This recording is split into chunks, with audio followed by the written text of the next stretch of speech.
We've covered everything from fashion shows on the trading floor to games of pickleball and bocce in the boardroom here on NYSE TV. But I recently spoke with SoulCycle CEO Evelyn Webster about the fitness company's strategy and what may be a first for the New York Stock Exchange. Check it out.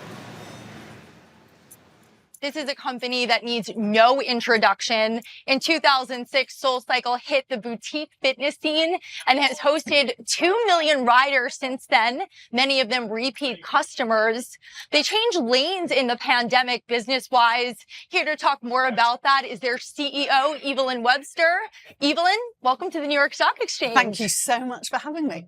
I feel like this must be a first, SoulCycle bikes on the floor of the stock exchange. And that is why I am doubly excited to be here. So the pandemic hits in 2020. People are not working out in person as much. And we've kind of shifted to a hybrid workout environment. A lot of people working out at home. How has SoulCycle shifted their business model to accommodate that? So the first thing that I would say is lots of people did continue to ride through the pandemic, but it was not in our indoor studios. We had to open 30 studios across the country outside. So totally redefined the riding experience, no longer indoors in a dark candlelit room, but instead outside on rooftops, in hotels, in basements of car parks, in the most unique and unusual spaces. So people really wanted human connection. Probably, arguably, more so during the pandemic than before it. That said, as we have returned to business outside of the pandemic, consumers are definitely wanting to mix up their workout routines. They think about wellness in a much broader sense now.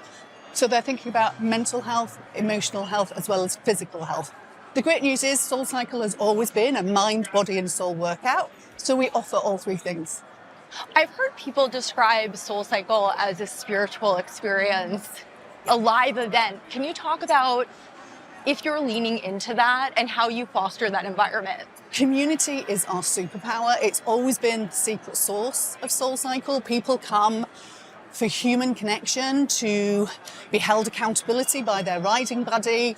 It's an experience whether you're coming to have a party on a bike or whether you are coming to cry it all out and sweat it all out on a bike. That's what the experience has always been. And I feel as we're seeing the shift to more experiential, that is SoulCycle's sweet spot, because we're all about community, we're all about the sanctuary of SoulCycle. That leads me to my next question. Can you talk about the experience economy? We've been hearing about that this craving to return to in-person. Yeah. Can you talk about how SoulCycle is, serving that up? I mean, for sure, I'd say we're just dialing up what we do naturally. We've always been a mind, body, and soul experience. Certainly what we've done in more recent years is really leaned very heavily into music. So last year and the year before, Taylor Swift takeover at SoulCycle was a real thing. And that's how we're engaging with an entirely new generation of riders. So really bringing that experience to life for our riders from the minute they walk into our studio to the minute they're clipped in. So you have 30 years of experience as a media executive, including Time magazine. You were also a dedicated SoulCycle writer. How did this happen that you're the CEO now? So I was a huge marathon runner and triathlete for many years. I tore my ACL and I was looking for my alternative cardio workout, and that was SoulCycle. It happened to be on my block.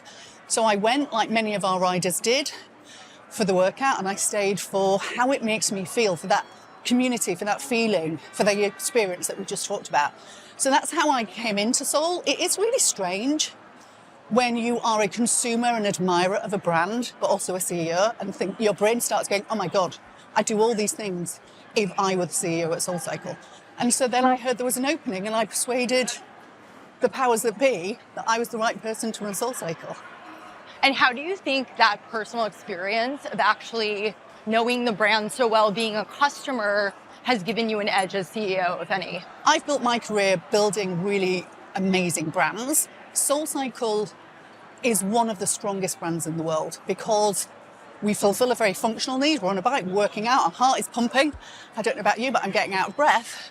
But it's also a brand that makes people feel part of something bigger than themselves. That's why we often describe SoulCycle as a sanctuary.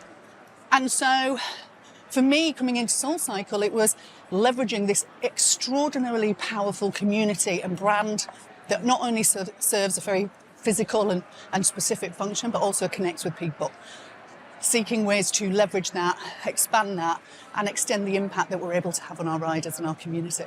SoulCycle launched in 2006, so you have a huge millennial consumer base. Are you going after Gen Z consumers? We are. More by default, I would say, than design. Our single biggest rider cohort growth is coming from Gen Zs. Why is that? Because, to the point that you just made, they're seeking to buy into experiences. They want a holistic wellness routine that helps them get physically stronger, but also mentally and emotionally stronger. And so, yes, absolutely, we're tapping into that growth audience. And they are the biggest cohort of riders that we have at SoulCycle, with just less than 60% of our riders are under the age of 29. I know there's been a big shift towards strength-based workouts. Is SoulCycle doing anything to educate about the benefits of cardio? There's definitely been this shift towards strength. Here's what the professionals, the medics, the data tells you, that half of your workout should be cardio and half should be strength and other exercise modalities. Balance is so critically important. And so whether it's SoulCycle talking about the benefits of cardio at SoulCycle low impact, or SoulCycle talking about the benefits of cardio and the need for us all to do 150 minutes a week of cardio exercise, we have really got behind the science of SoulCycle and the science of cardio. In fact, earlier on this year, we worked with NYU Langone to help us amplify that education amongst our consumers.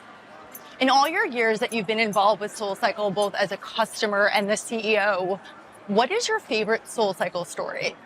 My favourite stories are always the ones of our riders when they talk about the impact that SoulCycle has had on their lives. I talk to CEOs who say, I come and sweat it out on the bike before I go into the office.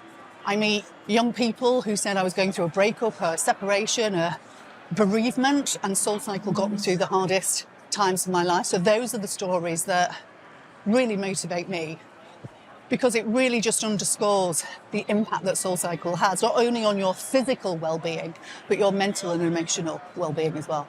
And the people that I know who like SoulCycle really like SoulCycle. It has a cult-like following. Why do you think that is? Because we love the music. We lose ourselves in the beat of the music. We are not riding to metrics today. We are just listening to the music in our own head or whatever's playing. And so the experience of Soul is way more than the workout. And people crave human connection. And that's what SoulCycle gives you. We have an at-home bike. We have many members of our community who ride with us at home, but they feel connected to something bigger. And I think that's what made me a super fan of the brand. And that's what made so many of our community members super fans of the brand. Thank you to SoulCycle CEO Evelyn Webster for that interview.